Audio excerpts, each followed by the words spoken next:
Jake. Hey, Daryl, how are you? I'm doing good. Great to be speaking with you. One half of the most successful duo of the rock era, one of my favorites.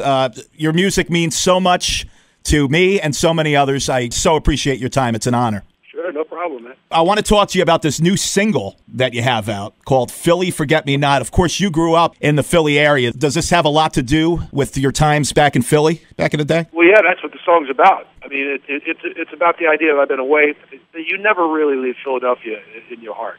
And it's one of those kind of places, and not only, it's just a place that not only do you never leave it never leaves you. It never allows you to leave. Right. I just talked to a guy in San Francisco, and like yourself, and first thing he said to me is this: "Yeah, man, I'm a Philadelphia guy. This is what it's like. Everybody's your cousin in Philadelphia."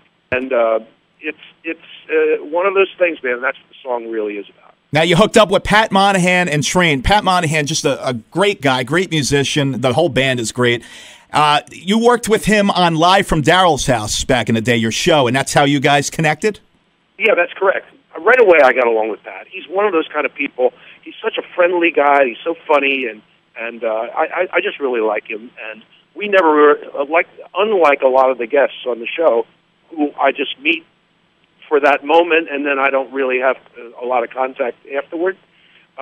He and I have remained friends, and so when it came time to have a band to support us, first thing I thought of was is Pat available, and he was, and the band is, and so it all worked out, and the whole thing with the song and everything else, and we're going to do some stuff together on stage the way we did on the TV show, and it's going to be just a great combination. Now, is the song just being released as a single? Is it going to be on an upcoming album or anything? No, it's just a one-off song. We did it with the idea that we were going to, be the theme song for the tour.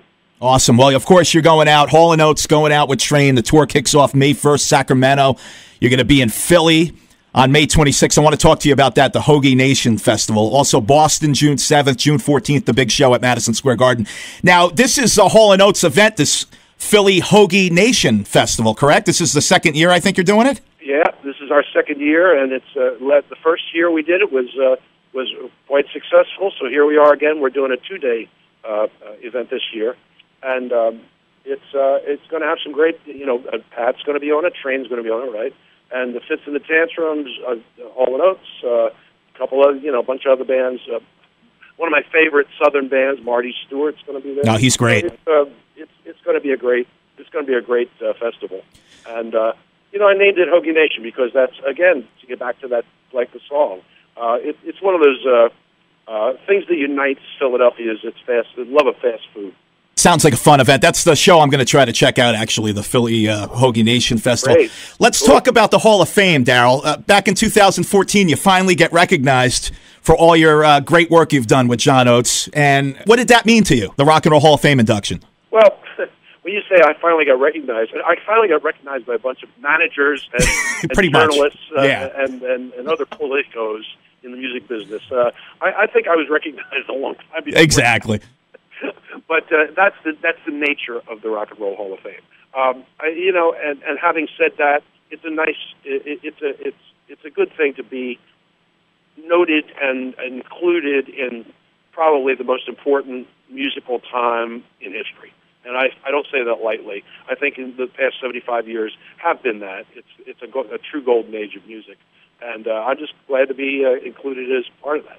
No, it was about time, that's for sure. You should have been in there a long time ago.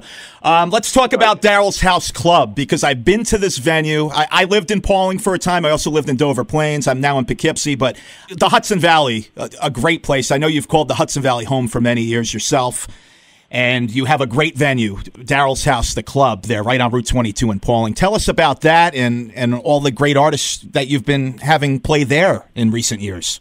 Well, I did the show. I was up in North and Dutchess. I had the house up there, and that's where I did my TV show from for years. And then I just thought I was going to move on from that house, but I wanted to continue it being, quote, live from Daryl's house. So I decided to build a Daryl's house, and I used the sort of the feeling, the sort of the regional colonial kind of feeling of the other house, and made what I think is an extension of the TV show, where everybody's in the room. I mean, when I go down there, I never fail to notice when bands play there, it's like everybody's in it together. There's no stage and then audience. The audience and the performers are all one, and I did that on purpose because that again is a reflection of the show. And I don't know, man. It's got good food. It's got good music. I'm just really happy that it's all working out for everybody, and it's just a great thing. I'm going to try and open some more of them. Oh, that's great.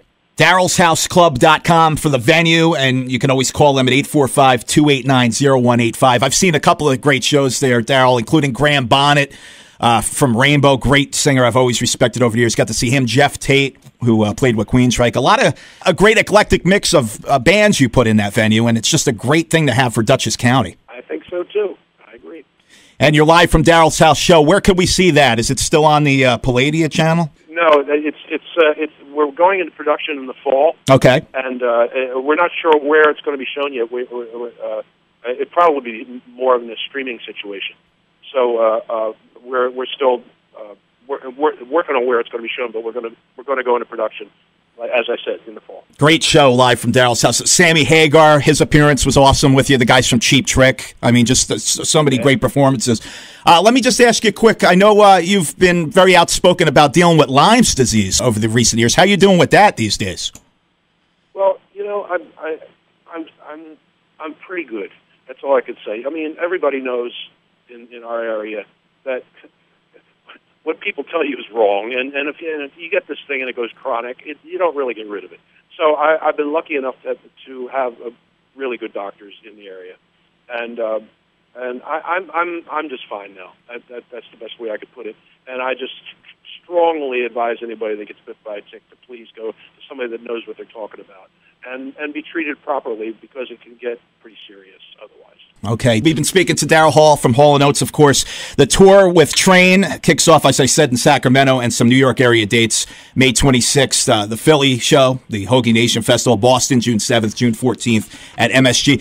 The new single with Train. Where can we get that? I don't know. It's out there, right? On iTunes and all that? I mean, where does one get these things? All over the place. Spotify and all this kind of place. And official Hall & Oates website, hallandoates.com? Sure, absolutely. You always get it there. Okay. Will we get new music from Hall & Oates, like a full album sometime soon? I don't know. I think John and I like just doing one-off things. We've spent so much time together over the years. We're more individual artists. I always have been, really.